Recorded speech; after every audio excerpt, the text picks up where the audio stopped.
जय श्री कृष्णा। राधे राधे। आज सुनेंगे कार्तिक महात्म्य अध्याय 25।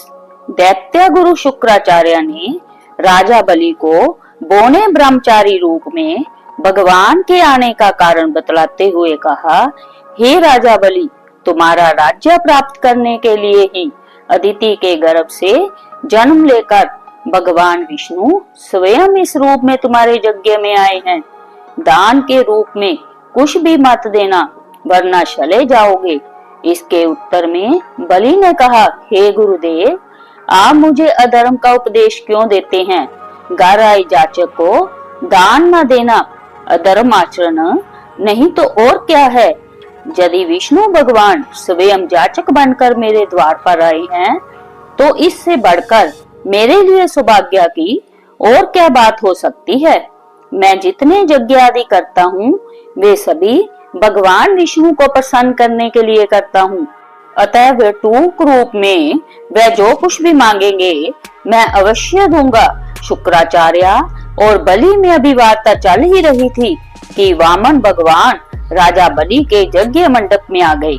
बलि ने अर्घ आदि देकर उनका यथोचित आदर सत्कार किया। फिर हाथ जोड़कर बोला, हे नाथ, आपके दर्शन पाकर मैं कृतार्थ हो गया।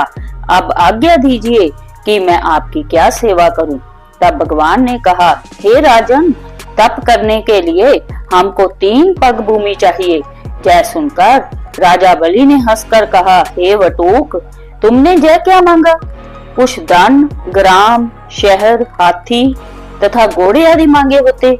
यह सुनकर वामन भगवान बोले, हे दैत्यराज, मुझे किसी प्रकार का प्रलोभन नहीं है।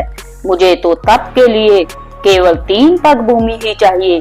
हे राजन, जय पृथ्वी सदैव किसी के पास नहीं रहती। सारी पृथ्वी को भोगने वाले मानदाता जैसे राजा आज कहाँ है?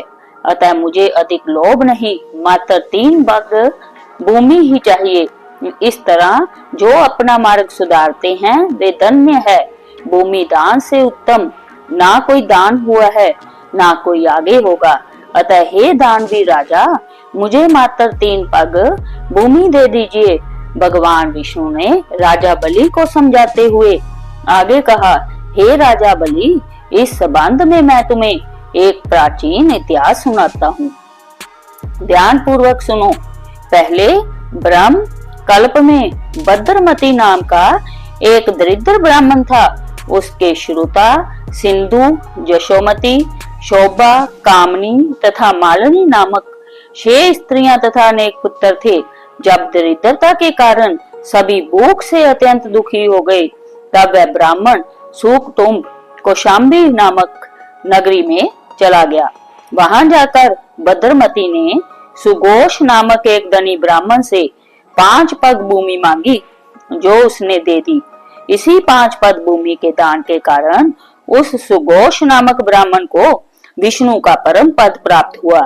इसके बाद वह एक अन्य ब्राह्मण के मांगने पर भद्रमती ने वह दान में मिली हुई 5 पद भूमि उसे दान में दे दी।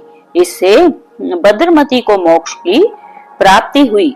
इसी कारण कहता हूँ कि हे राजन, मुझे भी 3 पग भूमि दे दो, जिससे उसे किसी को देकर मैं भी मोक्ष का साधन प्राप्त कर सकूं। वामन भगवान के द्वारा प्रेरित करने पर राजा बलि गंगा सागर अर्थात टूंटी वाला लोटा लेकर भूमि का संकल्प करने को तैयार हो गया। तब शुक्राचार्य जी तपोबल से अपना सूक्ष्म रूप बनाकर राजा बलि को संकल्प करने से रोकने के लिए गंगा सागर की टूंटी में जल रोक कर बैठ गए। वामन भगवान शुक्राचार्य की इस चाल को जान गए। अतः उन्होंने एक तेज नोक वाली कुशा लेकर लोटे की टूटी के शिद्दर में डाल दी। इससे शुक्राचार्य की एक आंख फूट गई और टोटी से राजा की अंजलि में जल आ गया। राजा बलि ने 3 पग भूमि देने का संकल्प दे दिया। उसी समय भगवान विराट रूप धारण कर ब्रह्मलोक तक बढ़ गई और उन्होंने 2 पगों में सारा ब्रह्मांड नाप लिया। भगवान के पांव के अंगूठे से ब्रह्मांड फूट गया और फूटे हुए मार्ग से पानी के अनेक स्रोत बहने लगे। भगवान विष्णु का पैर उस जल से धुलता रहा। वहीं लोक पावन जल ब्रह्मा आदि देवताओं को पवित्र करता हुआ सप्त ऋषियों से सेवित सुमेरु पर्वत पर पड़ा तथा गंगा के नाम से विख्यात हुआ। इस प्रकार पतित पावनी गंगा की उत्पत्ति भगवान के चरणों से हुई, जिसके स्नान तथा स्मरण मात्र से जन्म जन्मांतर के पाप नष्ट हो जाते हैं।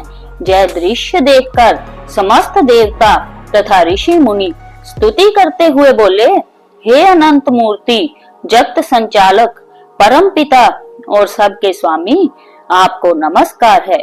इस प्रकार स्तुति सुनकर भगवान ने सब देवताओं को उनका अपना अपना स्थान दिला दिया और बलि को रसातल भेजते हुए उसे वरदान दिया कि अग्नि में बिना मंत्रोच्चारण के जो हवन किया जाएगा वह तथा कुपात्र को अपवित्रता से दिए गए दान का फल तुम्हें प्राप्त होगा।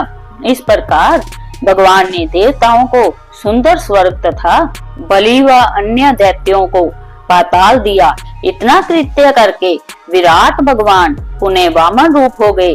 तब समस्त देवताओं तथा ऋषि मुनियों ने भगवान की पुनः स्तुति की। इति 25वां अध्याय समाप्तम। इति श्री विष्णवे नमः। जय श्री हरि विष्णु।